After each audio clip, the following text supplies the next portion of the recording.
শহীদ তিতুমীর থেকে শুরু করে আজ পর্যন্ত অসংখ্য মর্দে মুজাহিদ তারা জীবন দিয়েছেন, শহীদ হয়েছেন। শাহজালাল, শাহ মাকদুম, হাজী শরীয়তুল্লাহ, শহীদ আব্দুল মালেক, শহীদ নিজামী মুজাহিদ কামরুজ্জামান, আব্দুল কাদের মোল্লা, সাব্বির হামিদ আইয়ুব। এইভাবে যদি আমরা শহীদদের তালিকা করি তাহলে শহীদদের এই তালিকা অনেক হয়ে যাবে।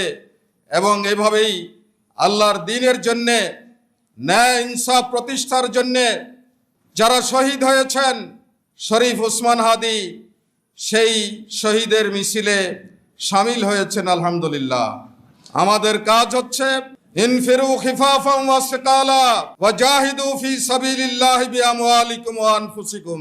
তোমরা হালকা অবস্থায় থাকো অথবা ভারী অবস্থায় থাকো, দেশে থাকো অথবা বিদেশে থাকো, মুকিম অবস্থায় থাকো অথবা সফর অবস্থায় থাকো, ধনী অবস্থায় থাকো অথবা গরিব অবস্থায় থাকো, সর্ব অবস্থায় তোমাদেরকে ইনফিরু, সত্য প্রতিষ্ঠার জন্য বেরিয়ে পড়তে হবে।